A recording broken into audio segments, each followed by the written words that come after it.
Millionaire went to his hospital until he saw desperate twins. The one in the bed made him cry. Before we dive into the story, drop a comment below and tell us where you're watching from. Enjoy the story. The pristine halls of Westside Memorial Hospital gleamed under the careful attention of the maintenance staff. Maxwell Bennett, with his tailored charcoal suit and commanding presence, strode through the corridor with the confidence of a man who owned not just this hospital, but 7 others across the eastern seaboard. The quarterly numbers are exceptional. "Mr. Bennett," said Dr. Reynolds, the chief administrator who struggled to keep pace. "Patient satisfaction is up 12% since implementing your new protocols." Maxwell nodded, barely listening. These routine inspections were necessary, but tedious. At 45, he had built Bennett Healthcare from nothing into a billion-dollar enterprise through discipline and unwavering focus. "Schedule the board presentation for Thursday," Maxwell instructed, checking his platinum watch. "I want the new cancer wing plans finalized by then." As they rounded the corner toward the pediatric ward, the sound of children's sobs stopped Maxwell in his tracks. 2 small figures huddled together on a bench outside a patient room, identical twin girls with copper-colored curls, no older than 6, clutching worn stuffed rabbits. "Security issue?" Maxwell asked, frowning. Dr. Reynolds shook his head. "Family of a terminal patient in 307. The mother's condition deteriorated rapidly this morning." Something about their vulnerable posture stirred an unfamiliar feeling in Maxwell's chest. One girl looked up, her tear-streaked face momentarily freezing him in place. Her eyes, a distinctive hazel with flecks of gold, triggered a disorienting sense of recognition. "Continue the tour without me," Maxwell said suddenly. "I'll catch up." Approaching carefully, he knelt before the bench, maintaining a respectful distance. "Hello there, I'm Maxwell. Are you two waiting to see someone?" The girls exchanged identical wary glances before one whispered, "Mommy's really sick. The nurse said we need to wait here." "I see," Maxwell said gently. "What's your mother's name?" "Gabriella Adams," replied the more talkative twin. "I'm Lily, and this is Lucy." The name hit Maxwell like a physical blow. Gabriella, his former housekeeper, from 7 years ago, the woman whose sudden disappearance had left an unexplained void. The brief but intense affair they'd shared had ended without closure when she simply vanished one day. "Is there someone staying with you? Your father? Or a relative?" Maxwell asked, his throat suddenly dry. Lucy shook her head. "It's just us and Mommy. She said you might come someday." Before Maxwell could process this cryptic statement, a nurse emerged from room 307, her expression grave. "Girls, your mother is asking for you." She noticed Maxwell and added, "Family only at this time, sir." The twins slipped off the bench, and as they entered the room, Lily turned back. "You can come too. Mommy would want to see you." Maxwell followed, his heart pounding against his ribs as he stepped into the dimly lit room where the woman he'd once loved lay dying, unaware that his life was about to change forever. The hospital room was unnaturally quiet, save for the rhythmic beeping of monitors and the labored breathing of the woman in the bed. Maxwell froze in the doorway, struggling to reconcile the Gabriella in his memories, vibrant with laughing eyes and boundless energy, with the frail figure before him. Her once lustrous black hair lay limp against the pillow, her olive skin now ashen. Yet when her eyes opened, they still held that remarkable intensity he remembered. "Maxwell," she whispered, her voice barely audible. "You came." The twins climbed carefully onto the edge of the bed, one on each side, protective sentinels for their dying mother. "Gabriella," Maxwell managed, approaching the bedside. "I didn't know. Why didn't you tell me you were here?" A ghost of a smile crossed her cracked lips. "I didn't call the hospital. Fate brought you today." Maxwell's mind raced through calculations he didn't want to make. The twins' age, their eyes, the same distinctive hazel as his mother's, the same he saw in his mirror every morning. "The girls," he began, unable to form the question. Gabriella's gaze shifted between her daughters with unmistakable love. Lily, Lucy, please give me a moment with Mr. Bennett. The girls slid off the bed with surprising grace, each placing a kiss on their mother's cheek before retreating to a small table in the corner, where they began coloring with the focused concentration only children can muster.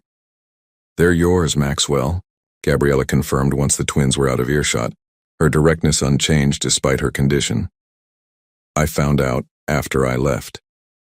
"Why?" The question contained multitudes. "Why didn't you tell me?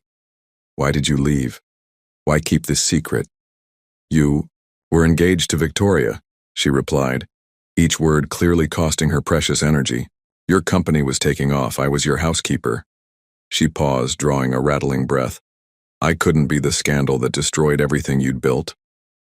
Maxwell gripped the bed rail, anger and grief colliding. "That wasn't your decision to make?" "Perhaps not," she conceded, "but it's too late for regrets now." Her hand trembled as she reached for him. Maxwell hesitated before taking it, shocked by how little it weighed in his palm. "The cancer, they found it too late," she explained.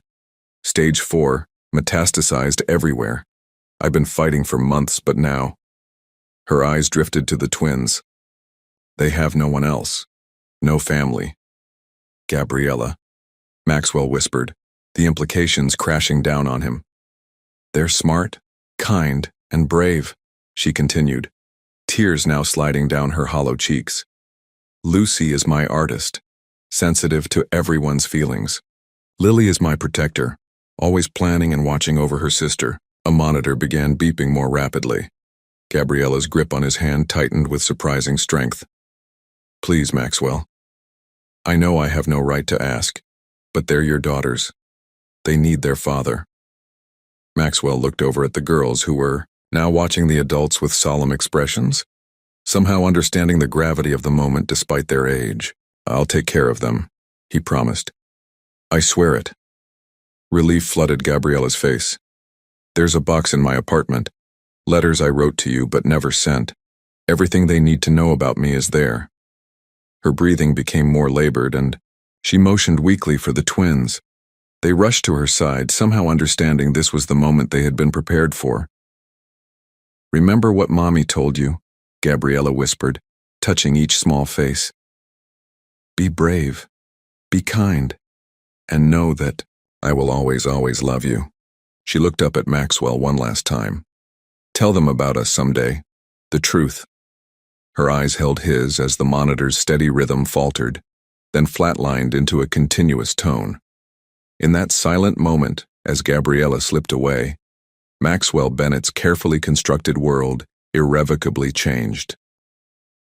The next 24 hours passed in a blur of paperwork, phone calls, and arrangements.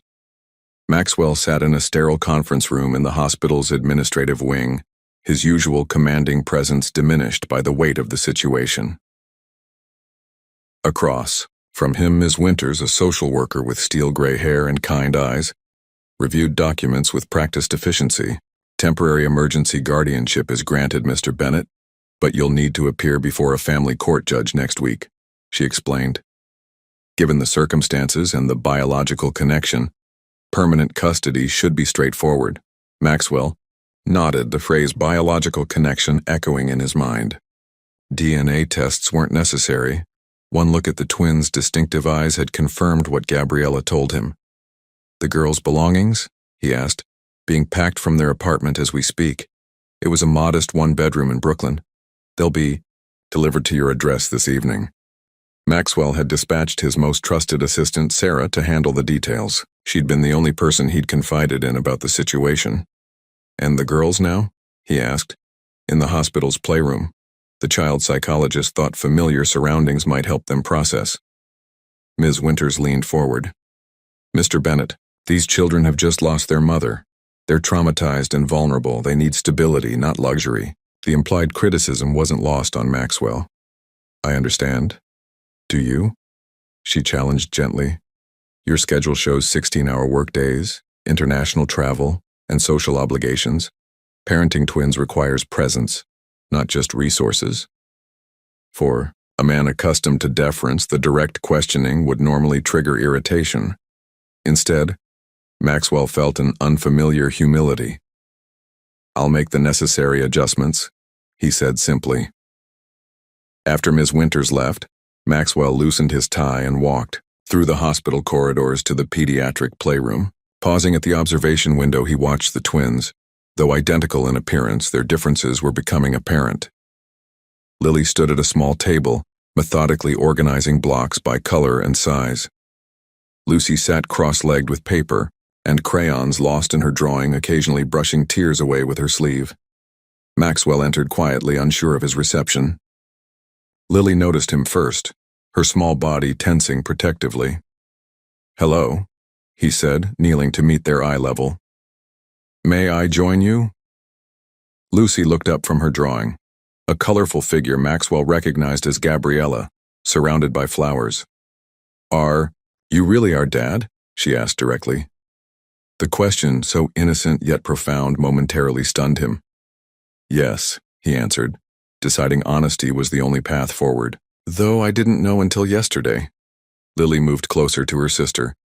"Mommy said our dad lived far away in a big house. She showed us your picture once." "I do have a big house," Maxwell acknowledged. "And I'd like you both to come stay there. With me, if that's all right." The twins exchanged a look, a silent communication that seemed to carry an entire conversation. "Will we have our own beds?" Lily asked practically. "Absolutely. Your own beds, and space for your things. Can we bring Mommy's special box?" Lucy added, her voice small. "Of course," Maxwell assured them. "Everything that's important to you." Another silent exchange between the girls. Then Lucy cautiously stood and crossed to him, offering her drawing. "This is for you," she said. "So, you can remember what Mommy looked like when she was happy." Maxwell accepted the paper, a tight knot forming in his throat as he looked at the vibrant figure Gabriella had once been. "Thank you," he managed. "It's beautiful." Lily remained where she stood, watchful and wary, but Lucy surprised him by slipping her small hand into his. "Mommy said you'd take care of us if something happened," she whispered. "She promised." Maxwell gently squeezed the tiny hand in his. "And I will," he said. "That's my promise to you both." That evening, as his driver navigated through Manhattan, traffic toward his penthouse, Maxwell looked at the twin girls buckled into the back seat, their few possessions in bags beside them. Their solemn faces reflected the passing city lights, their future now irrevocably intertwined with his. He had built hospitals, saved companies, and amassed fortunes, but nothing had prepared him for the monumental task of saving these two fragile hearts. Maxwell's penthouse occupied the top 2 floors of a sleek Manhattan high-rise with floor-to-ceiling windows showcasing spectacular city views. Designed by a renowned minimalist architect, it featured clean lines, museum-quality art, and precisely arranged furniture that had never known the touch of children. Mrs. Harrison, Maxwell's longtime housekeeper, stood ramrod straight in the foyer as they entered. At 60-something, with silver hair pulled into a perfect chignon, she had maintained his household with military precision for over a decade. "Good evening, Mr. Bennett," she said, her eyes widening slightly at the sight of the twins. "The guest rooms have been prepared as requested." "Thank you, Mrs. Harrison. These are Lily and Lucy Adams," Maxwell said, placing a gentle hand on each small shoulder. "They'll be staying with us permanently." To her credit, Mrs. Harrison recovered quickly from her surprise. "Welcome, young ladies. You must be hungry after such a difficult day." Lucy offered a tentative smile while Lily maintained her watchful silence, clutching their mother's wooden memory box against her chest. Over a simple dinner of chicken soup and fresh bread, Mrs. Harrison observed the girls with knowing eyes. When they'd finished eating, she turned to Maxwell. "Sir, if I might have a word." In the kitchen, she spoke frankly. "Mr. Bennett, these children need structure and consistency, especially now. They're in shock, regardless of how composed they appear." Maxwell nodded. "What do you suggest?" "Regular mealtimes, consistent bedtimes, rules that don't change based on your work schedule." She softened slightly. "And patience. Grief isn't linear. especially for children. Back in the living room, Maxwell found the twins examining their surroundings with solemn curiosity. Lucy touched the cool marble of a side table, while Lily stood before the wall of windows gazing at the city below. "It's very high up," Lily observed, her first unprompted words to him. "Yes, it is," Maxwell agreed, joining her at the window. "Does that bother you?" She considered this seriously. "No, but Lucy doesn't like heights." As if summoned, Lucy appeared at her sister's side. "Are we allowed to touch things here?" she asked cautiously. The question struck Maxwell powerfully. This sterile environment, perfect for a bachelor businessman, suddenly seemed harsh and unwelcoming through a child's eyes. "This is your home now," he said. "You're allowed to be comfortable here." Later, as he showed them to their temporary room, a guest suite hastily adapted with twin beds, Lucy unpacked a framed photograph of Gabriella and placed it carefully on the nightstand. Lily set the wooden memory box between their beds. "We need to tell you our rules," she announced suddenly. Maxwell, surprised, sat on the edge of one bed. "I'm listening." The twins exchanged one of their silent communications before Lily continued. "Rule 1, you can't throw away anything of Mommy's without asking us first." "Rule 2, Lucy added softly, you have to tell us the truth, even when it's sad." "Rule 3, we stay together, always. No separate rooms or schools," Lily stated, firmly. "Rule 4, you have to keep your promises. Mommy said you would." Maxwell nodded, humbled by their directness. "Those are good rules. I accept them all." Lily's posture relaxed slightly. "We have questions too. I'll answer whatever I can." "Did you love our mom?" Lucy asked, her voice small. The room went still. Maxwell chose his words carefully. "Yes, I did, though our time together was brief. She was kind, intelligent, and had the most wonderful laugh." Lily's eyes narrowed. "Then why weren't you with us?" "I didn't know about you," Maxwell said honestly. "Your mother and I were apart before she discovered she was expecting you." "Would you have stayed if you knew?" Lucy pressed. The question pierced him. "I believe I would have, yes." After a moment, Lily nodded, apparently satisfied with his sincerity.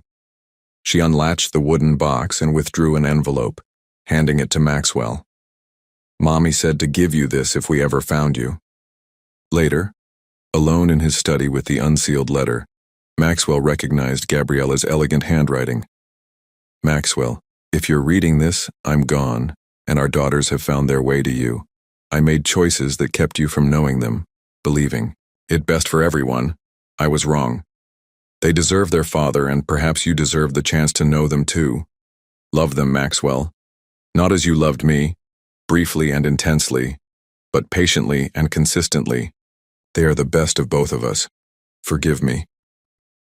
Gabriella Maxwell folded the letter, the weight of her last request settling over him like a mantle. In his world of business, where problems could be solved with money and influence, he now faced a challenge no wealth could simplify: earning the trust of two grieving children. The morning light streamed through Central Park's golden leaves as Maxwell guided the twins along a winding path. After a week of awkward adjustments in the penthouse, he'd decided a Saturday in the park might help them connect. His phone remained off, a first in years, despite 3 pending acquisitions and a board meeting on Monday. "Look, a carousel." Lucy pointed to the historic merry-go-round ahead, her eyes lighting up for the first time since Gabriella's death.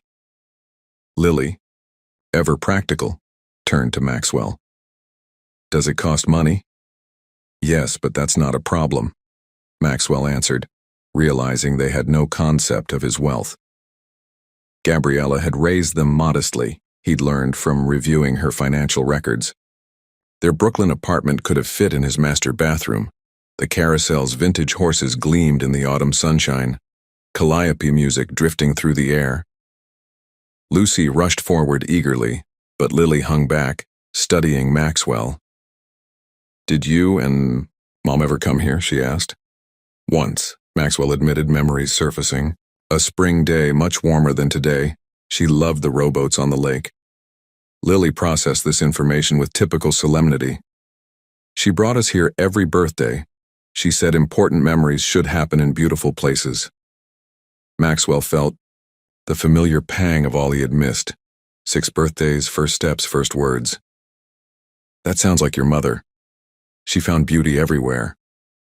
A hint of a smile touched Lily's face before she hurried to join her sister. Watching them select their carousel horses, Lucy choosing a flamboyant white stallion while Lily picked a sensible brown mare, Maxwell noticed their similar features, but increasingly distinct personalities. Lucy wore her emotions openly, while Lily observed everything with thoughtful reserve. As the carousel began its gentle rotation, Lucy waved joyfully with each pass. But it was Lily's unexpected laugh, a sound remarkably like Gabriella's, that caught Maxwell off guard, its brightness piercing through his carefully maintained composure. After the ride, they explored the park playground. Maxwell sat awkwardly on a bench, conspicuous in his casual weekend clothes that still somehow looked too formal among the other parents in well-worn jeans and sweatshirts.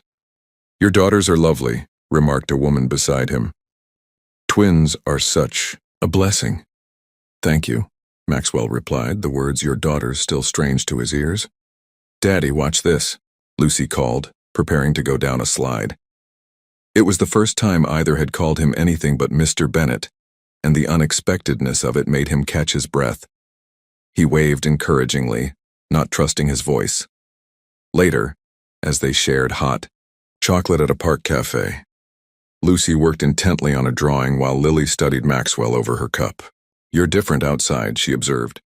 "Different how?" he asked. "Less stiff. Mom said you were always serious, but you smiled when we went on the carousel."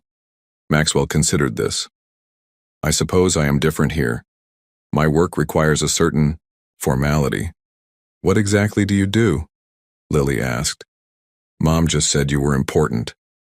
"I build and manage hospitals," he explained simply. "Places where people can get the best medical care." Lucy looked up from her drawing. "Like where Mommy was?" "Yes, like that one." "But you couldn't make her better," Lucy said, not accusatory but confused. The innocent observation struck deeper than any board member's criticism ever had. "No," Maxwell admitted quietly. "Some illnesses are too strong even for the best doctors and hospitals." A somber silence fell until Lucy pushed her completed drawing across the table.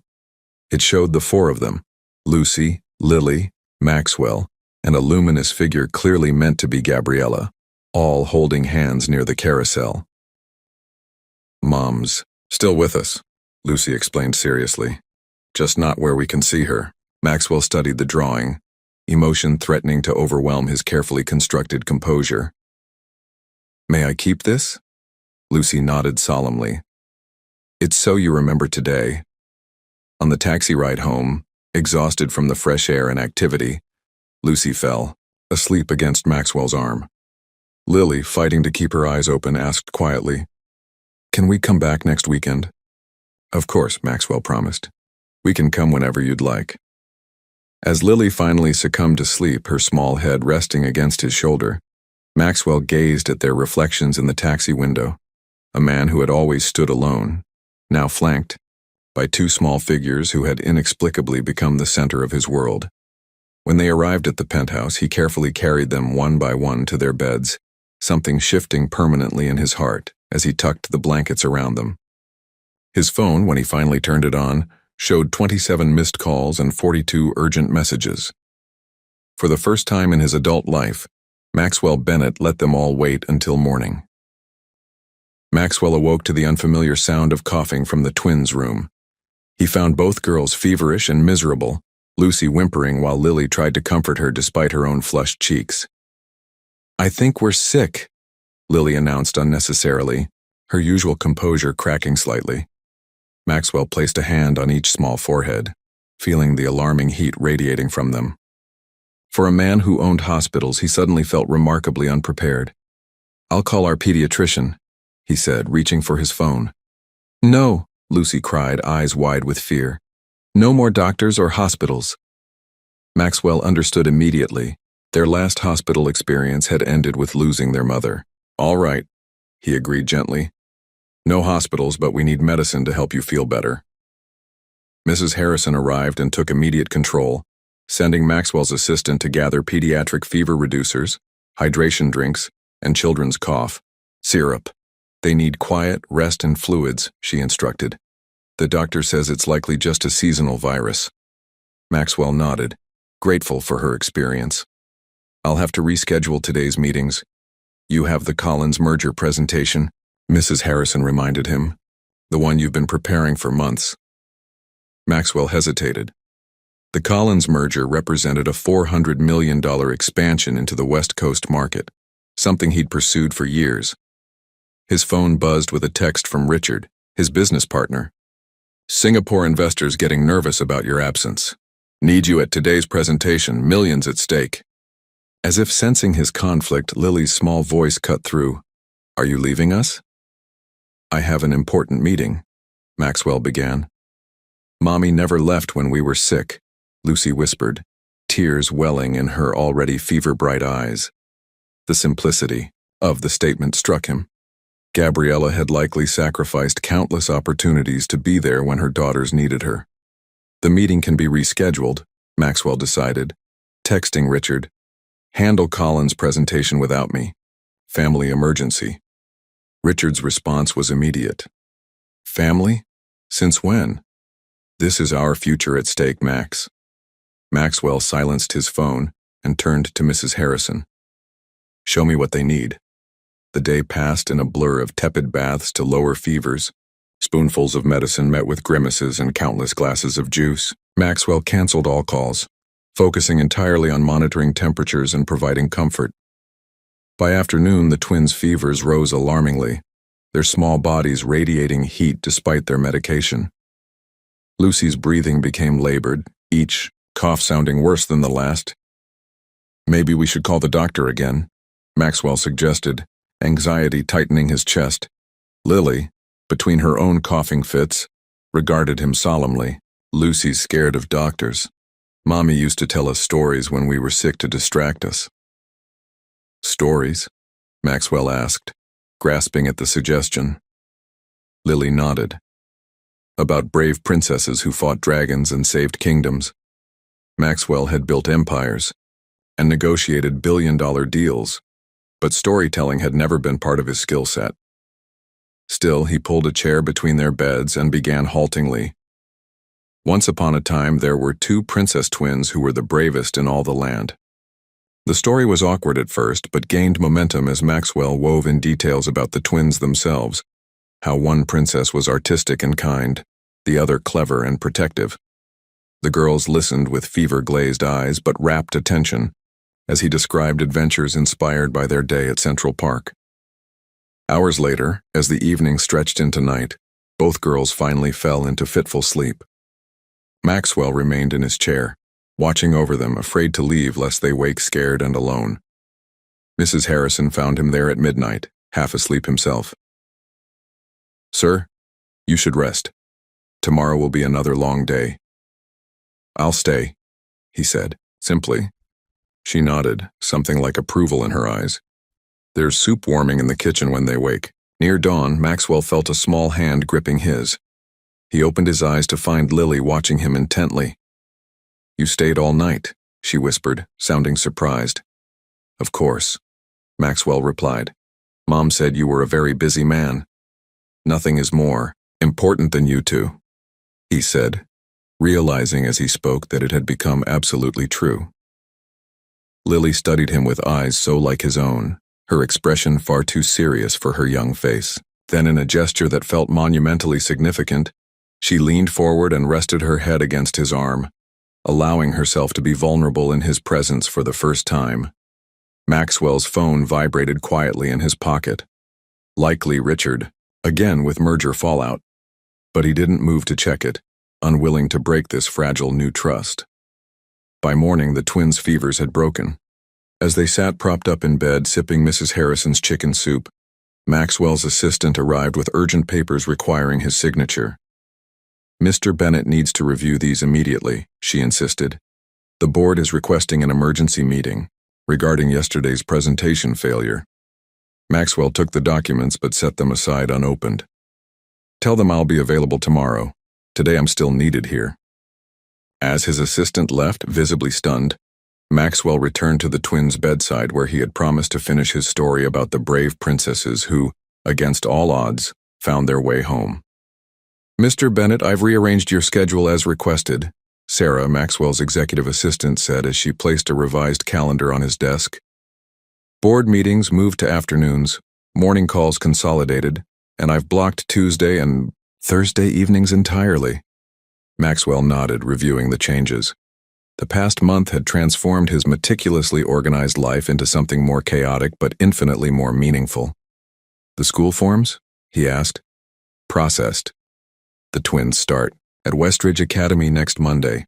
Their records from Brooklyn Elementary have been transferred. Sarah hesitated. There's another matter. Mr. Winters has called 3 times today. He's concerned about your recent disengagement. Richard Winters, Maxwell's business partner for 15 years, had been increasingly vocal about his disapproval of Maxwell's new priorities. Schedule a dinner with him next week, Maxwell decided, at my home. It's time he met the girls. After Sarah left, Maxwell noticed a file folder suspiciously out of place on his credenza. Financial projections he'd reviewed yesterday were missing. Something felt wrong, but before he could investigate further, his phone alarm chimed. Time to meet the twins after their ballet assessment. The prestigious dance studio occupied an airy loft in the theater district. Maxwell arrived to find Lucy emerging from class beaming with excitement, while Lily followed with a more measured expression. Did you see me, Daddy? I did 3 pirouettes, Lucy exclaimed, demonstrating a slightly wobbly spin. The word Daddy still caught him off guard, a title he was slowly growing into. Impressive, he smiled. How about you, Lily? Did you enjoy it? It was acceptable, Lily replied, though the slight flush on her cheeks betrayed her enjoyment. The instructor says we both have natural ability. At the upscale Italian restaurant near the studio, one of many child-friendly establishments Maxwell had recently discovered, he watched the twins carefully select from the menu, noting how they'd begun to adapt to their new circumstances. We need to discuss something important, Maxwell said once they had ordered. School starts next week. Lucy immediately tensed. Together, right? You promised we'd stay together. Absolutely together, he assured them. Same classroom, same schedule. Lily studied him with her analytical gaze. Is it a fancy school? Will the other kids know we didn't always have? She gestured vaguely at Maxwell's expensive watch and the high-end restaurant. Maxwell hadn't considered this perspective. It's a good school, he said carefully. But what matters is that you both feel comfortable. If you don't like it, we'll find another. Their conversation was interrupted by Maxwell's phone vibrating persistently. Victoria's name flashed on the screen. His ex-fiancée and current board member whose calls he'd been avoiding. Sorry, I need to take this, he apologized, stepping away from the table. Maxwell, darling. Victoria's voice dripped with false sweetness. Richard tells me you've become quite the family man. How charming. What do you need, Victoria? Maxwell asked directly. The Collins merger is salvageable despite your abandonment. But the board is nervous. Your sudden focus on those children. My daughters, Maxwell corrected firmly. Yes, your surprise offspring, Victoria continued dismissively. They're concerned it's affecting your judgment. Richard is making quite a compelling case for temporary leadership changes. The warning was clear. Maxwell glanced back at the twins, who were sharing a dessert, heads bent together in their unique synchronicity. The board meeting is tomorrow. I'll address their concerns then, he said before ending the call. That evening, after tucking the girls into their beds, now personalized with colorful comforters and stuffed animals, Maxwell began a new ritual. Seated between their beds, he read from a collection of children's stories Gabriella had saved. Daddy? Lucy asked sleepily when he finished. Are you happy we came to live with you? The question pierced straight to his heart. Happier than I've ever been. he answered truthfully. Even though it makes your work harder? Lily pressed ever. Perceptive. Maxwell considered how to explain the seismic shift in his priorities. Before you came, all I had was work. It seemed important then. Now I see what truly matters. Long after they'd fallen asleep, Maxwell returned to his study where he spent hours reviewing company documents and preparing for the board meeting. Something in Victoria's tone had alarmed him. Opening his safe, he verified that key acquisition documents remained secure, then checked his email for any unusual activity. A message from an anonymous account contained only a cryptic warning. Watch Richard and Victoria carefully. Not all allies are friends. Maxwell stared at the screen, pieces falling into place. The missing financial projections. Richard's sudden alignment with Victoria. The board's concerns about his leadership. The corporate chess game he'd always excelled at was taking a dangerous turn. Yet, as he formulated his counter-strategy, Maxwell realized his opponents had miscalculated significantly. Before the twins, they could have threatened his company and found him intimidating, but potentially vulnerable. Now, with Lily and Lucy, depending on him, they faced a Maxwell Bennett who would fight with the ferocity that only comes from protecting what you truly love. The board meeting had gone exactly as Maxwell anticipated. Victoria and Richard had presented their concerns about his diminished focus with practiced concern. Maxwell had countered with precise quarterly figures showing company growth, despite his adjusted schedule.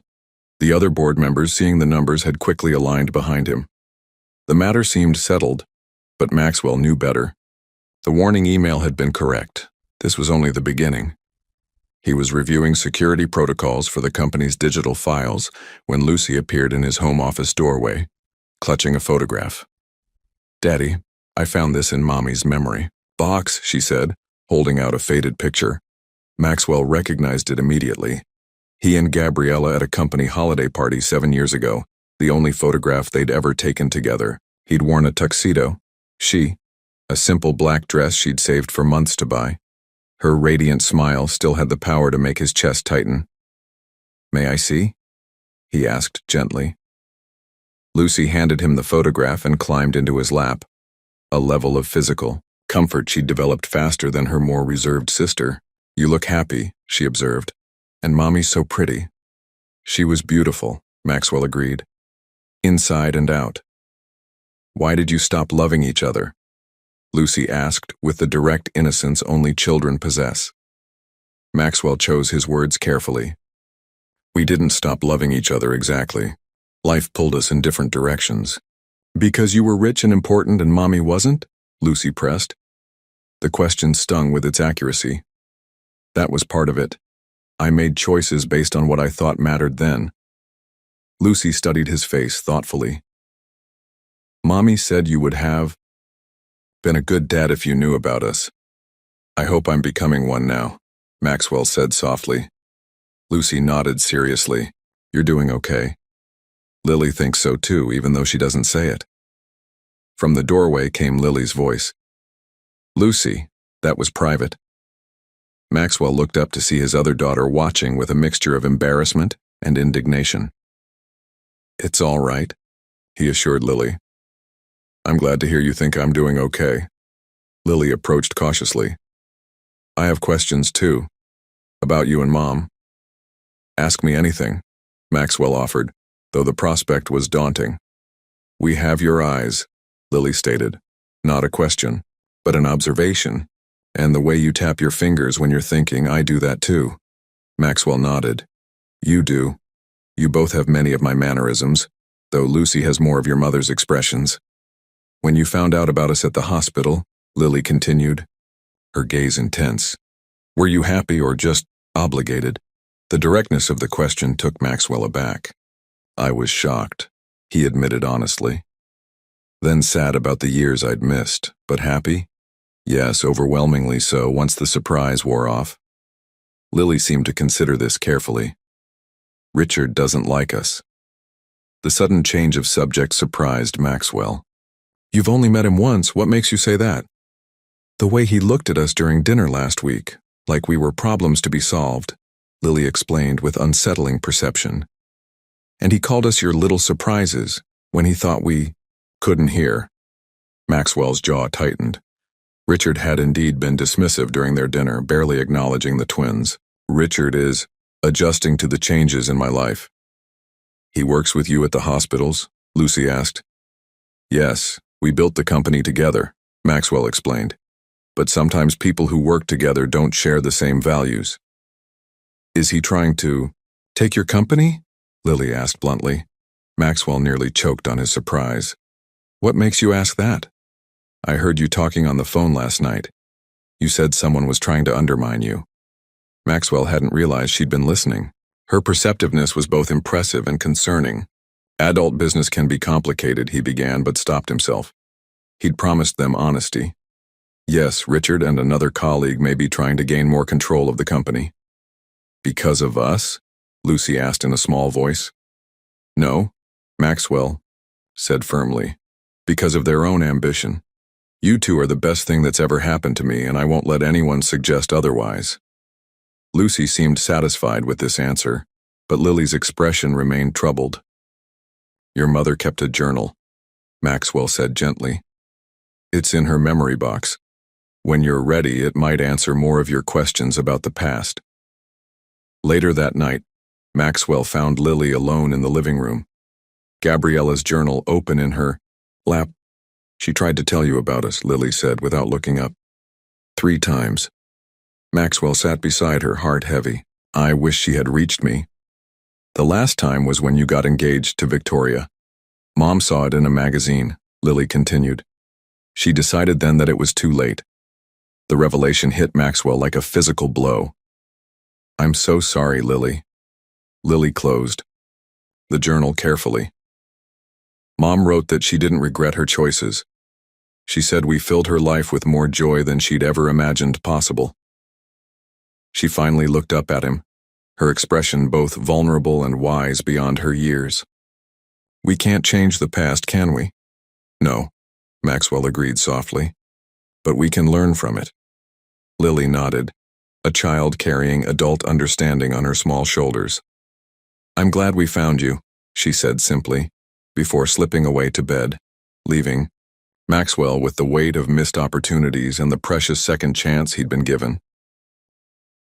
I don't think I can do this, Lucy whispered, clutching the edge of the pool with white-knuckled fingers. The crystal blue water of the Westside Athletic Club's indoor pool lapped gently around her shoulders, her expression a mixture of determination and terror. Maxwell knelt at the pool's edge in swim trunks that still had their price tags attached until that morning. You're doing wonderfully, Lucy, just like Ms. Rivera showed us.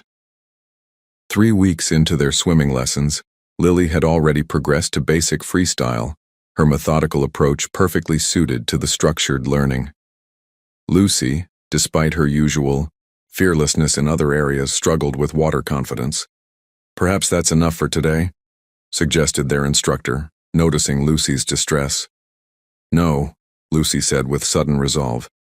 I want to try again, like Mommy taught us. Brave girls face their fears. Maxwell felt the familiar pang at these glimpses of Gabriella's parenting wisdom. He lowered himself into the water beside Lucy.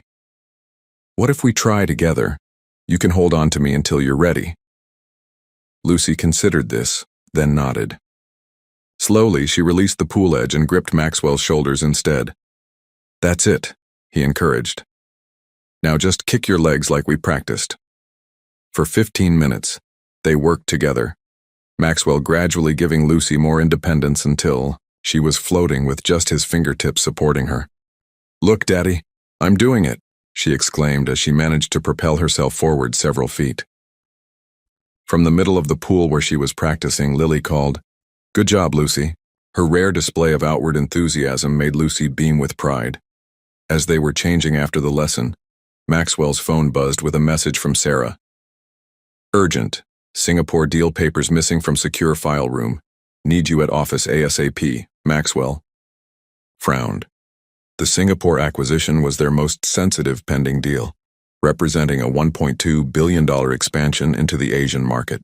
The missing papers could only mean one thing. Richard was making his move. "Girls," he began, preparing to explain that their planned ice cream outing would need to be postponed. Before he could continue, Lily emerged from the changing room, her wet hair neatly combed, expression serious as usual. "You promised ice cream if we both improved today," she reminded him. Lucy finally floated on her own. Maxwell looked from Lily's expectant face to his phone, feeling the pull of two worlds. The deal was crucial, but this moment with his daughters couldn't be recaptured. "You're absolutely right," he said, putting his phone away. "I did promise, and promises are kept in this family." Lucy bounced out of the changing room, her earlier fear forgotten. "Can I get sprinkles and fudge this time?" At the ice cream parlor across from the athletic club, Maxwell watched his daughters select their treats with the same serious consideration they gave all decisions. Lily methodically sampled 3 flavors before selecting classic chocolate, while Lucy created a colorful concoction topped with every available garnish. As they ate, Maxwell discreetly sent instructions to Sarah to secure the remaining documents and implement their contingency protocol, a security measure he'd created after the first signs of Richard's betrayal. "Daddy, you're doing the finger-tapping thing again," Lily observed. "Is it work problems?" "Just a small fire to put out," Maxwell assured her, amazed at her perception. "Is it Richard?" she pressed, lowering her voice. Maxwell hesitated, then nodded slightly. "Nothing for you to worry about." "We could help," Lucy offered earnestly. "I'm good at finding lost things." The innocent offer touched Maxwell deeply. "Thank you, but this is something I need to handle alone." "You're not alone anymore," Lily stated matter-of-factly. "That's what family means." The simple wisdom in her words struck Maxwell powerfully. For decades, he'd faced every challenge solo, trusting no one completely, not even Richard or Victoria during their closest collaborations. "You're right," he acknowledged. "We are a family, and I promise I won't shut you out of important things, but some adult problems need adult solutions." Lucy nodded sagely, ice cream smeared across her chin. "Like when Mommy wouldn't let us help?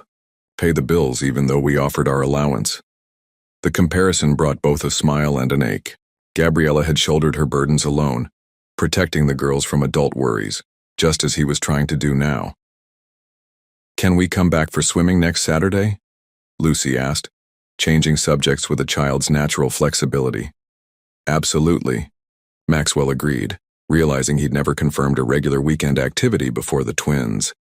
His weekends had always been for catching up on work or attending business functions. "We should invite Mrs. Harrison next time," Lily suggested thoughtfully. "She said she used to teach swimming before she became a housekeeper." Maxwell raised his eyebrows, surprised. "I didn't know that." "There's a lot you don't know about her," Lily replied. "She has 3 grandchildren in Connecticut and collects snow globes."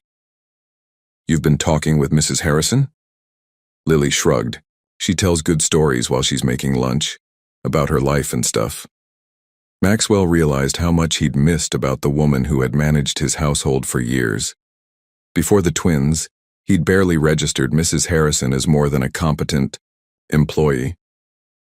Through his daughter's eyes, he was learning to see the humanity in people he'd overlooked. As they left the ice cream shop, Lucy slipped her small hand into his. "Next Saturday, can you teach us instead of Ms. Rivera? You're a better teacher because you're patient." "Patient?" Maxwell repeated, surprised by the description. Patience had never been a quality anyone attributed to him before. "Yeah," Lucy confirmed. "You don't get mad when we make mistakes." Lily took his other hand, completing the connection. "You're learning too," she observed with her usual insight. "Just like us." Maxwell stood in the private showroom of Harrington's Jewelers, examining the custom designs spread before him on black velvet. The twins' 7th birthday was approaching, their first since coming into his life, and he wanted it to be perfect. "These are exquisite, Mr. Bennett," the jeweler remarked. "Truly one-of-a-kind pieces." Maxwell nodded, studying the twin lockets with a critical eye. Though identical in size and shape, each contained subtle differences that reflected their owners' distinct personalities. Lily's featured clean geometric engravings while Lucy's bore delicate floral patterns. The engraving inside? Maxwell asked. The jeweler opened each locket carefully. Inside Lily's were the words, "Your strength lights our path." Lucy's read, "Your joy brightens our days." Perfect, Maxwell approved. And the photographs? Sized and prepared as requested. Maxwell had spent hours selecting the right image of Gabriella for each locket, a thoughtful expression for Lily's, a laughing one for Lucy's. Though their birthday party would feature all the extravagances money could buy, he understood these simple lockets would hold the most meaning. As he left the jeweler's, his phone rang with a blocked number. Maxwell answered cautiously. "Mr. Bennett, we haven't formally met. I'm James Cooper, head of security at Bennett Memorial." The voice was low, professional. "Your instructions were to contact you directly about any unusual document access." Maxwell tensed. "Go on." Ms. Lockhart accessed confidential acquisition papers at 2 a.m. last night. Security footage shows her photographing documents related to the Singapore merger, Victoria. So she and Richard were working together just as he'd suspected. "Thank you, Mr. Cooper. Implement protocol firewall immediately." "Already done, sir. All sensitive documents are secured and digital access has been restricted to your encrypted terminal only." Maxwell ended the call, his mind racing with countermeasures. The corporate battle was escalating, but today his focus needed to be elsewhere. Back at the penthouse, final birthday preparations were underway. Mrs. Harrison had transformed the usually austere living space into a wonderland of balloons and streamers. A professional baker was putting final touches on an elaborate two-tiered cake, half decorated with books and science symbols for Lily, half with ballet slippers and paintbrushes for Lucy. The twins were spending the morning with their art teacher, giving Maxwell time for final arrangements. He slipped into what they now called the memory room, a space dedicated to preserving Gabriella's presence in their lives. Among her belongings, Maxwell had found a small diary containing birthday traditions she'd created for the girls. Following her written instructions, he had arranged for a sunrise breakfast of chocolate chip pancakes, ensured their favorite songs would play throughout the day, and prepared a special candle-lighting ritual she had performed each year. When the twins arrived home, their eyes widened at the transformation. "This is amazing," Lucy gasped, spinning to take it all in. Even Lily looked genuinely impressed. "You remembered everything." "I had help," Maxwell admitted, gesturing toward the memory room. "Your mother left very specific instructions." Something softened in Lily's expression. "You read her birthday journal?" Maxwell nodded. "I wanted to honor her traditions while creating some new ones together." The afternoon brought a small gathering. Classmates from their new school, ballet friends, and a few children of Maxwell's, more understanding colleagues. No business associates were invited. This day was purely for family. After games and cake, Maxwell presented each girl with a small velvet box. "These are special," he explained as they gathered in a quiet corner away from the party. "Something to keep with you always." Lucy opened hers first, gasping at the delicate locket. "It's beautiful." Lily examined hers more carefully, running her finger over the geometric pattern. "They're different," she observed with approval. "Open them," Maxwell encouraged softly. When they discovered their mother's photographs inside, both girls went silent. Lucy's eyes immediately welled with tears, while Lily's expression became still and focused. "Turn them over," Maxwell said. They read their engravings quietly, then looked up at him with identical expressions of wonder. "How did you know?" Lucy whispered. "Know what?" Maxwell asked. "Mom used to call me her little joy," Lucy explained, voice catching. Lily nodded solemnly. "And she called me her guiding strength." Maxwell felt a chill of recognition. He'd chosen the words instinctively, somehow channeling Gabriella's perspective without knowing it. "Great minds think alike, I suppose," he said softly, as he helped. Each girl fastened their locket. Maxwell noticed a change in Lily's demeanor. The cautious reserve she typically maintained had momentarily dropped. "Thank you," she said, her voice unexpectedly vulnerable. "For remembering her too." I always will, Maxwell promised. She gave me the greatest gifts possible. Later, after the party guests had departed and the twins were preparing for bed, Maxwell found Lucy studying her locket in the soft lamplight. Does it make you sad? He asked gently. Seeing your mom's picture? Lucy considered this thoughtfully. A little, but mostly it makes me happy, knowing she's still with us. She glanced toward her sister, who was carefully arranging her new books. Lily pretends she's okay, but she misses Mom the most. How do you know? Maxwell asked. Because she's trying the hardest to be brave, Lucy said with surprising insight. Mom said people who seem the strongest need the most love sometimes. Maxwell absorbed this wisdom, grateful for these glimpses into Gabriella's parenting that continued to guide him. That night, as he tucked them in, Lily asked a question that caught him off guard. If you and Mom had stayed together, what would our lives have been like? Maxwell sat on the edge of her bed, giving the question the consideration it deserved. Different, certainly, but I'd like to think we would have found our way to becoming a family, just as we're doing now. Lucy, already half asleep, murmured, Better late than never. That's what Mom always said. Your mother, Maxwell replied softly, was a very wise woman. Long after the twins had fallen asleep, Maxwell remained in their doorway, watching their peaceful forms illuminated by nightlight, each small hand curled protectively around her new locket, physical links to the past that somehow made their future together feel more secure. The penthouse feels too much like a museum, Maxwell explained as he spread architectural drawings across the dining table. I want somewhere that feels like a real home for all of us. 3 months had passed since the twins' birthday. The corporate crisis with Richard and Victoria had reached a tense stalemate. Maxwell had secured enough board support to neutralize their immediate threat, but the undercurrents of their ambition remained. Meanwhile, his relationship with the twins had grown steadily stronger. School drop-offs, weekend outings, and nightly reading had become cherished routines. Yet the penthouse, despite the twins' colorful additions, still felt like Maxwell's space that they occupied rather than a true family home. These are houses, Lily observed, studying the drawings with her usual focus. Brownstones in Park Slope, Maxwell confirmed. Near your old neighborhood, actually. I've narrowed it down to 3 possibilities. Lucy peered at the plans from her kneeling position on a dining chair. Are we moving? That's what I want to discuss with you both, Maxwell said carefully. This would be a fresh start for all of us. A home we choose together where none of us has lived before. The twins exchanged their silent communication glance. What about all of Mommy's things in the memory room? Lucy asked, concern evident in her voice. They would come with us, of course, Maxwell assured her. In fact, I was thinking we could design a special space just for them.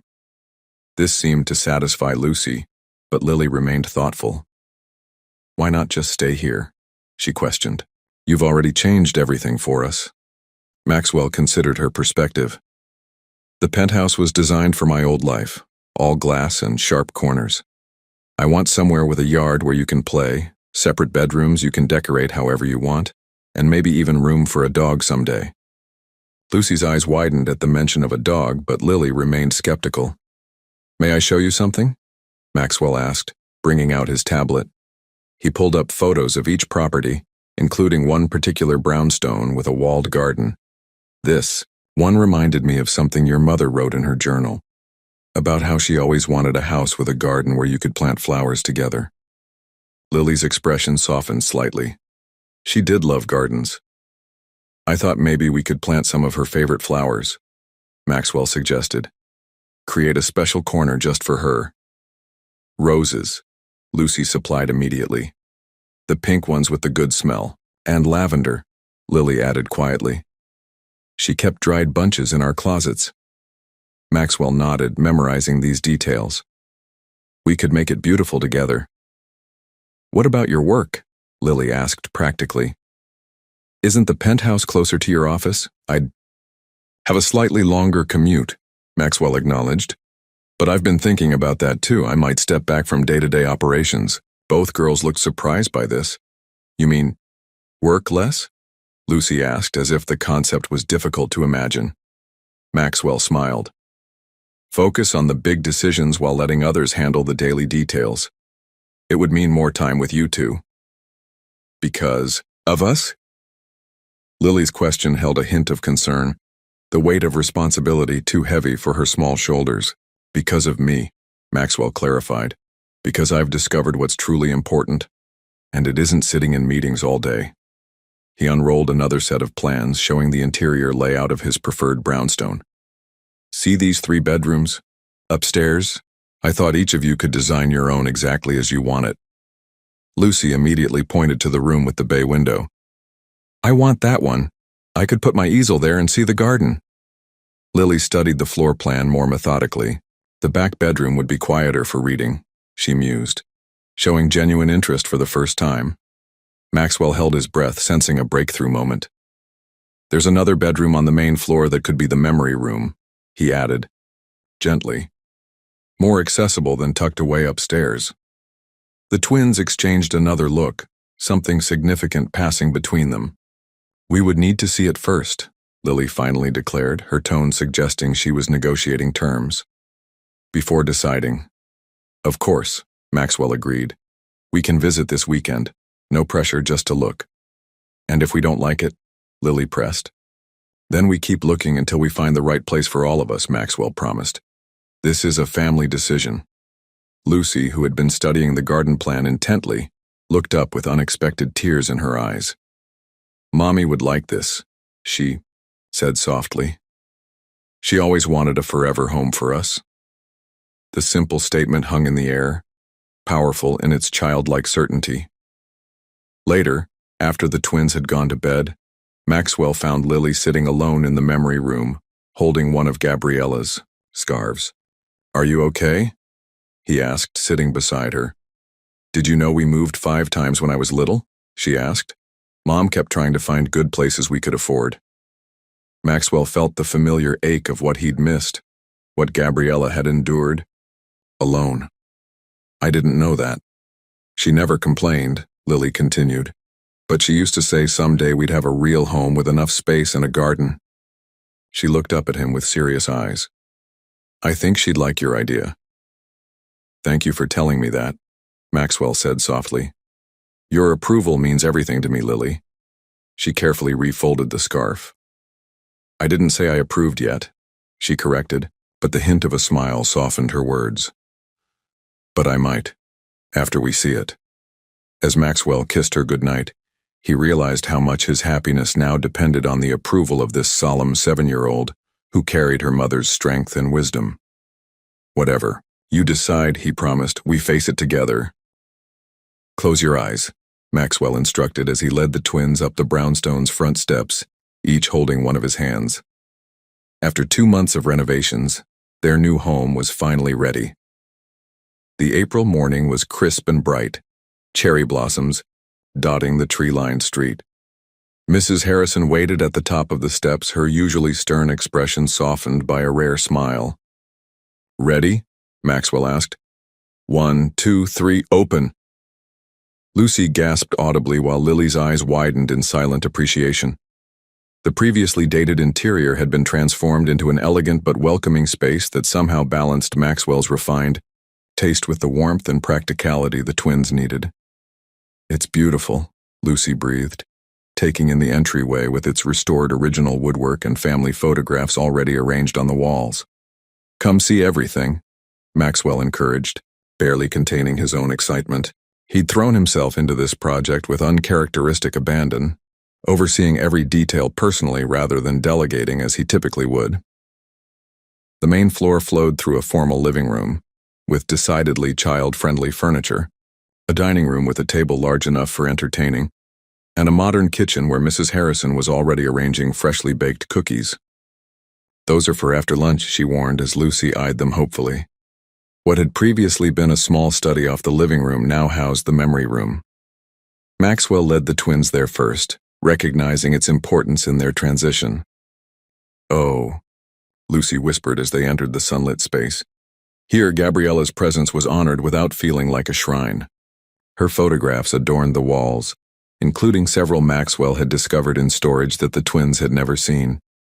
Gabriella as a college student, receiving awards for her teaching, looking impossibly young and vibrant. Her cherished books, filled custom shelves, and her favorite reading chair had been carefully restored. Maxwell had commissioned a display cabinet for small treasures, her collection of vintage perfume bottles, the seashells she'd gathered on rare beach trips with the twins, the journals she'd kept. "We found these in your old apartment storage," Maxwell explained, indicating a small trunk. "Letters your mother wrote to her parents when she was in college. I thought you might want to read them someday." Lily ran her fingers along the spines of her mother's books. "You kept everything," she said quietly. "Everything that mattered," Maxwell confirmed. Lucy had discovered something unexpected in the corner, a small upright piano. "Was this Mommy's?" "No," Maxwell admitted. "But I found a note in her journal that she always wanted you both to have music lessons if it was possible. I thought we could start, if you're interested." The tour continued upstairs, where the true transformation was evident. The master bedroom suite was elegant but understated, and a previously cramped office had been converted into a cozy family room with comfortable seating and bookshelves. "Now for your rooms," Maxwell announced, leading them down the hallway. Lucy's room was first, a space filled with light from the bay window she'd admired in the plans. The walls were painted a soft lavender, and a window seat offered the perfect perch for daydreaming. An easel stood ready by the window, and a ballet bar had been installed along one wall. Most impressively, a mural of dancing figures graced the ceiling, a design based on a drawing Lucy had made. "It's perfect," she exclaimed, twirling in place. "Exactly what I imagined." Lily's room, by contrast, was a haven of calm organization. Painted a serene blue-green, it featured floor-to-ceiling bookshelves on 2 walls, already filled with both her existing collection and dozens of new titles Maxwell had carefully selected based on her interests. A cozy reading nook contained a small armchair identical to her mother's in the memory room, and a telescope stood by the window overlooking the garden. Unlike her sister's immediate exuberance, Lily walked the perimeter of her room slowly, touching the books, examining the reading light, opening and closing drawers in the perfectly proportioned desk. "The bottom 3 shelves are empty," Maxwell explained, "for new books as your collection grows." Lily nodded, clearly processing the significance of this permanent space designed exclusively for her. "Thank you," she said simply. But the words carried weight. "There's one more surprise," Maxwell announced, leading them back downstairs and through the kitchen to the rear of the house. The garden had been completely reimagined from the overgrown patch they'd first viewed. Now, stone pathways wound through. Newly planted flower beds, a small fountain bubbled at the center, and a wooden bench sat beneath a budding cherry tree. The garden was designed with a special area, Maxwell explained, guiding them to a circular bed near the bench. "This is Gabriella's garden. I've planted her favorites, roses, lavender, and lily of the valley that Mrs. Harrison told me she loved." A small bronze plaque marked the space. "In loving memory of Gabriella Adams, whose beauty continues to bloom in her daughters." Lucy immediately knelt to touch the fresh plantings, while Lily stood very still, her composure finally breaking, as a tear slid down her cheek. "It's okay to miss her," Maxwell said gently, kneeling to meet her eye level. "We can be happy in our new home and still miss her very much." Lily nodded, allowing him to wipe away her tear. "She would have loved this place." "I think so too," Maxwell agreed.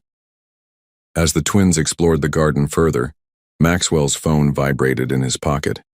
The screen showed a text from James Cooper, his security chief. "Urgent. Financial records accessed from unknown terminal. Appears Richard has backup documents we didn't secure. Call immediately."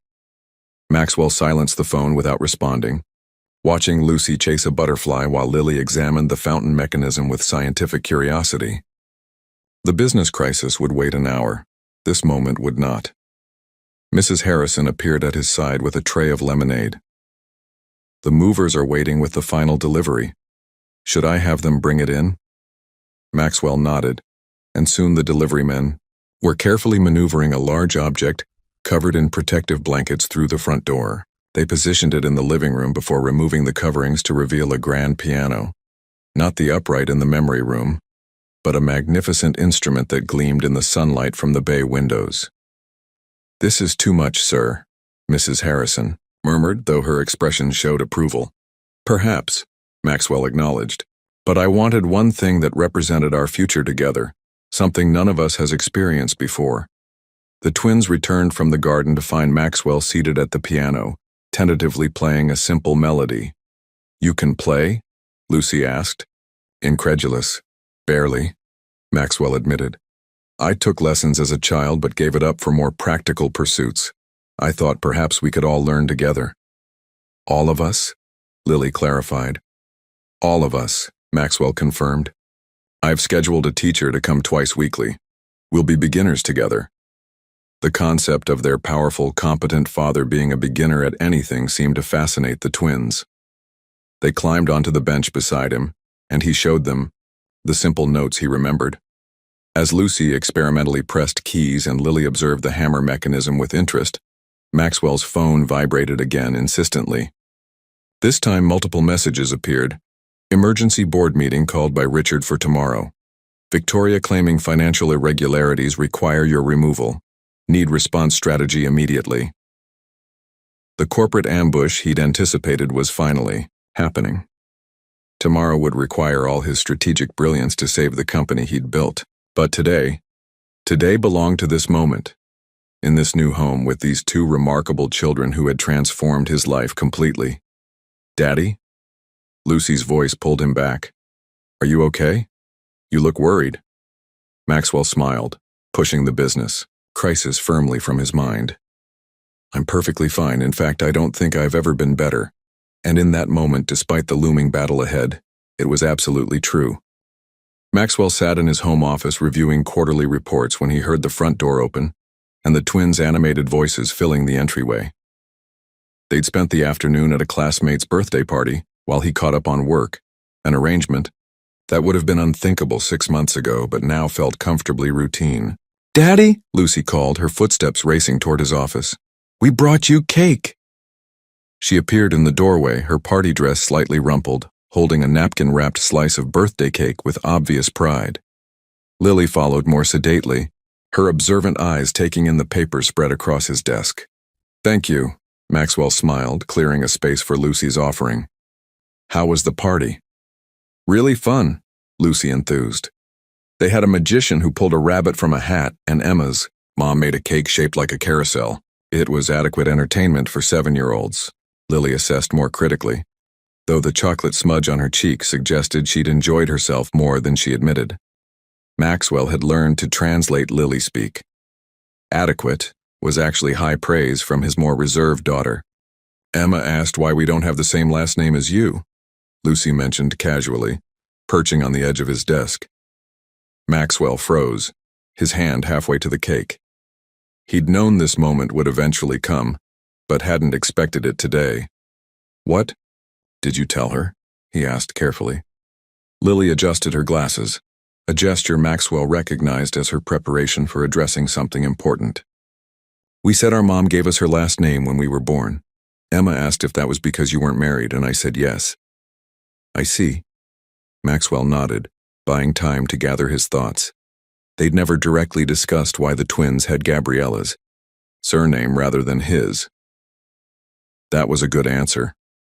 "But it made me think," Lily continued, her analytical mind clearly having spent the afternoon processing this question.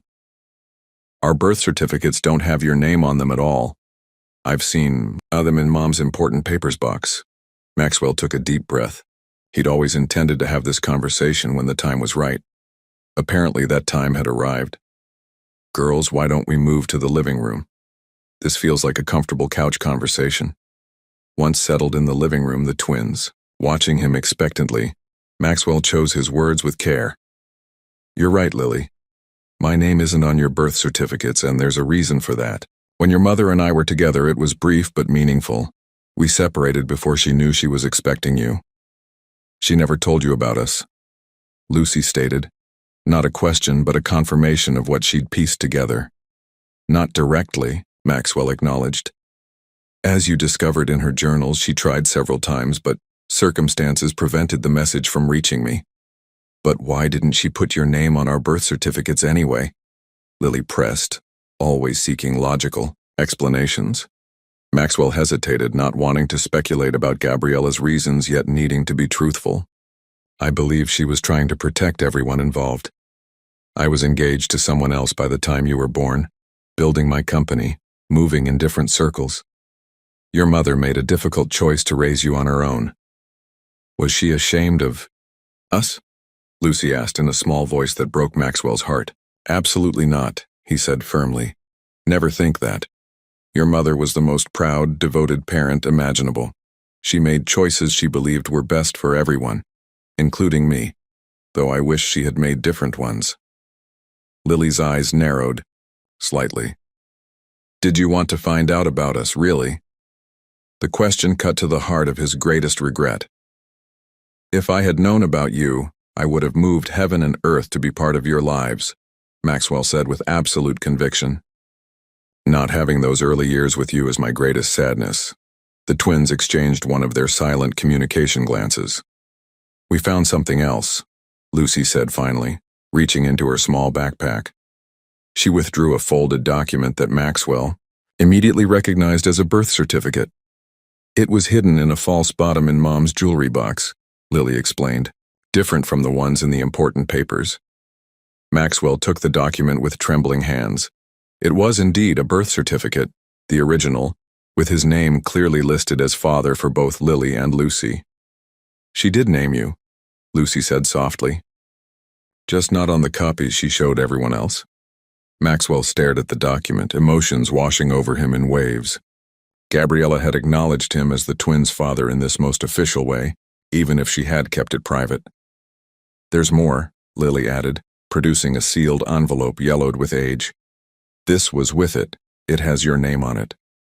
The envelope, addressed simply to Maxwell, had never been mailed. Maxwell opened it carefully, unfolding a letter written in Gabriella's distinctive handwriting, dated just weeks after the twins' birth. Maxwell, our daughters were born on May 12th. They are perfect, identical, and entirely miraculous. I've named them Lily and Lucy, flowers that bloom even in difficult conditions which seemed appropriate given our circumstances. I've made the decision not to disrupt your life with this news. Your engagement was announced in the Times last month, and your company is expanding rapidly. The path you're walking doesn't have room for an unexpected family, and I've made peace with that. But I wanted you to know, somewhere in the universe, that these beautiful girls carry your determination in their eyes, your intelligence in their expressions, your steadfastness in their spirits. They are the best of both of us. I've enclosed the original birth certificate where I've named you as their father. This is the only copy that acknowledges this truth. Perhaps, someday, when they're older and circumstances have changed, they will find you. If that day comes, please know that whatever choices I've made were never from a place of anger or resentment, but from my best understanding of what would cause the least pain for all involved. With enduring affection, Gabriella Maxwell looked up from the letter to find the twins watching him intently. She always intended for us to find you, Lily said quietly, just not until we were older. The universe had other plans, Maxwell replied, his voice thick with emotion. Are you sad? Lucy asked, her empathetic nature immediately tuning to his feelings. No, Maxwell assured her, gathering himself. I'm grateful. Your mother gave me the most precious gift possible, even if it came later than it might have. We have questions, Lily stated predictably, ever the investigator. About why you and Mom separated. About Victoria. About what happened. Maxwell nodded, recognizing their right to understand their own history. I'll answer everything as honestly as I can. For the next hour, he shared the unvarnished truth of his relationship with Gabriella. How they'd met when she worked briefly as his housekeeper during her graduate studies, their connection that crossed professional and social boundaries, and the difficult choice he'd made to prioritize his career over what had seemed like an impossible relationship. He answered their questions without sugarcoating his own mistakes.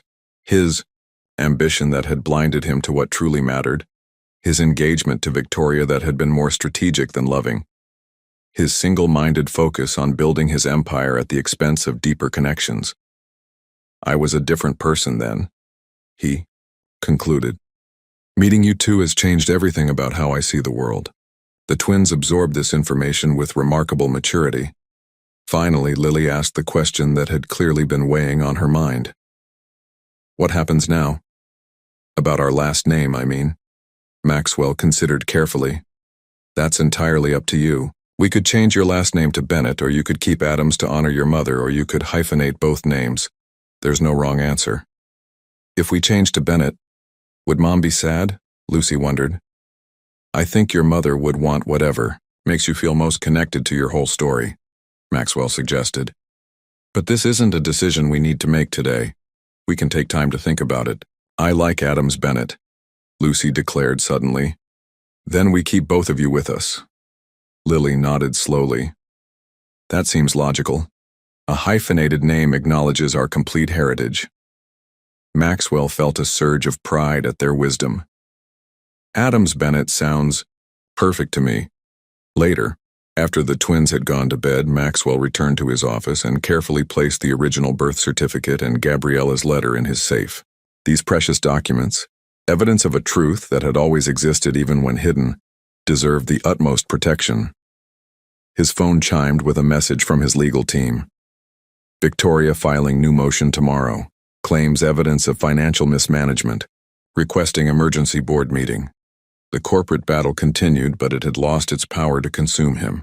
Whatever challenges awaited at tomorrow's board meeting, Maxwell knew with absolute certainty what mattered most. And it wasn't stock prices or market share. It was two small girls sleeping upstairs, who had given him the gift of perspective that no amount of business success could provide. The Bennett Healthcare boardroom hummed with tension as Maxwell reviewed his notes. Sunlight streamed through floor-to-ceiling windows, illuminating the 30 executives and board members assembled for what promised to be the most contentious meeting in the company's history. Victoria sat across the table, immaculate in a tailored suit, confidence radiating from her perfect posture. Beside her, a team of lawyers arranged documents with practiced efficiency. She caught Maxwell's eye and smiled thinly, the smile of someone who believed victory was assured. The evidence is quite damning, Maxwell, she had purred moments earlier in a failed attempt at private reconciliation.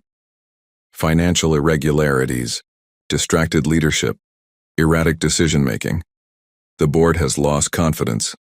A graceful resignation would preserve your reputation and substantial shareholding.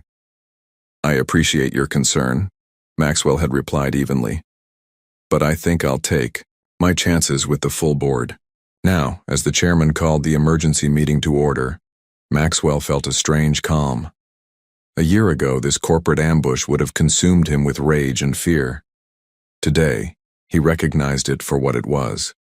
Important, but ultimately secondary to what truly mattered. Before we address the allegations, Maxwell requested when called upon, I'd like permission to bring in two individuals central to understanding my recent leadership decisions. The chairman frowned but nodded. Maxwell signaled to his assistant, who opened the boardroom door.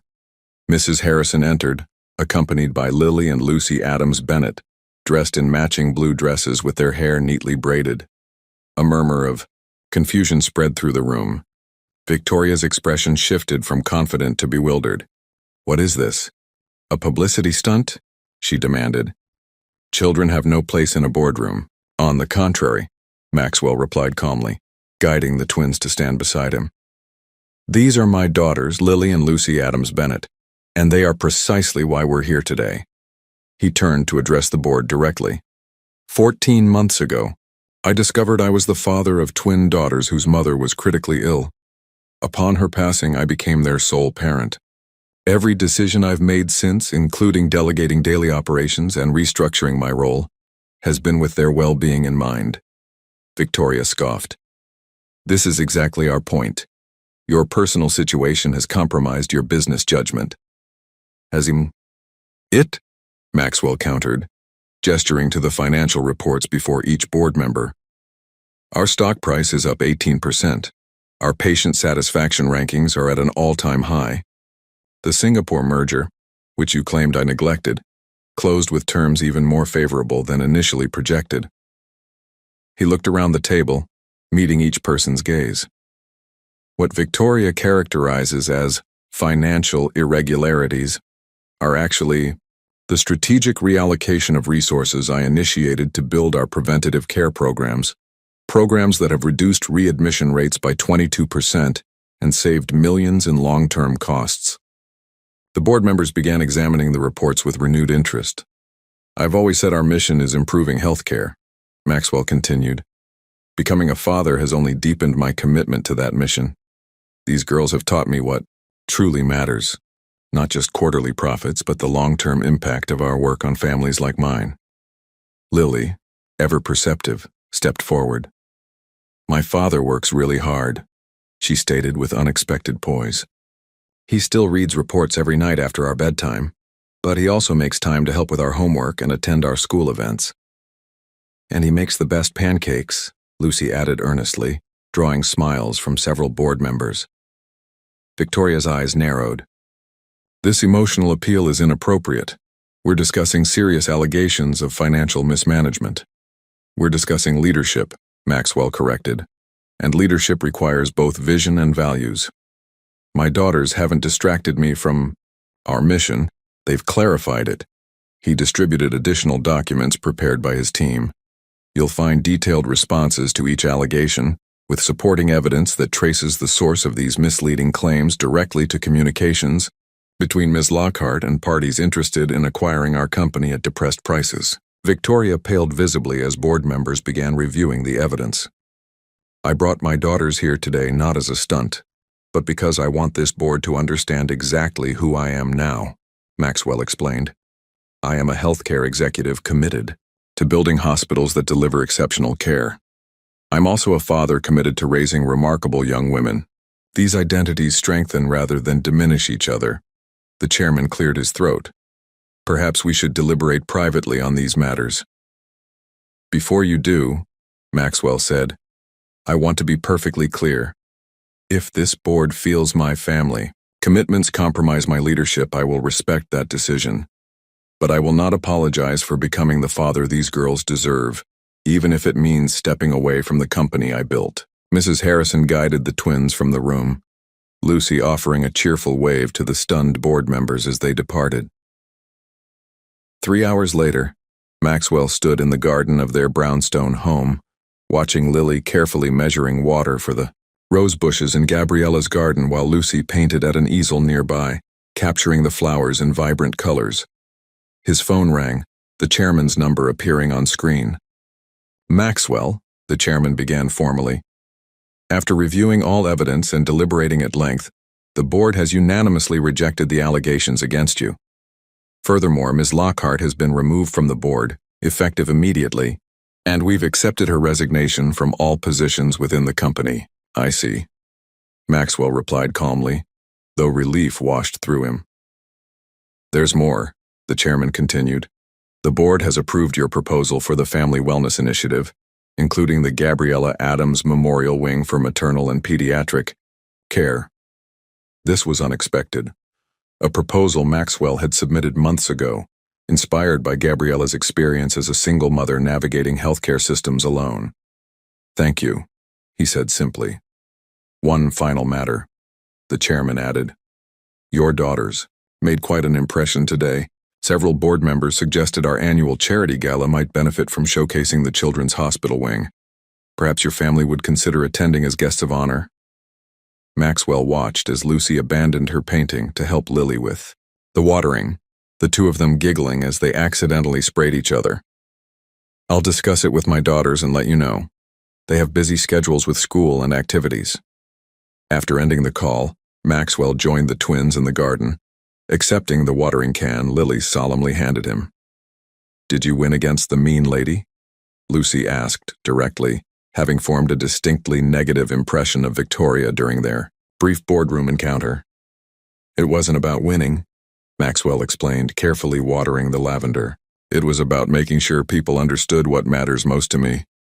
Us, Lily clarified, her perceptive eyes studying his expression. Always you, Maxwell confirmed. Everything else is secondary. Later that evening, after piano lessons and dinner, the twins prepared for bed. Maxwell completed their nightly ritual of reading from Gabriella's favorite childhood book, a tradition they'd maintained since moving into the brownstone. As he turned out the light, Lucy asked drowsily, "Are you happy, Daddy? Even though your work is harder now because of us?" The question echoed one she'd asked months earlier, but this time, Maxwell had an answer ready. "I'm happier than I ever imagined possible. You two haven't made my work harder. You've made my life infinitely better." This seemed to satisfy Lucy, who drifted quickly to sleep. But Lily, as usual, had one more question as Maxwell kissed her goodnight. "Do you ever wonder what would have happened if you'd known about us from the beginning?" she asked. The question she'd been holding back for months finally finding voice. Maxwell sat on the edge of her bed, giving the question the consideration it deserved. "I do wonder," he admitted. "I imagine a different life where I was there for your first steps, your first words, where your mother and I raised you together. Would you have married Mom?" Lily pressed. "I believe I would have," Maxwell answered honestly. "And we would have built a different kind of life together. Perhaps not with the same business success I achieved, but rich in other ways." Lily nodded, processing this alternative history. "But then we wouldn't have had our time with just Mom or all her special traditions."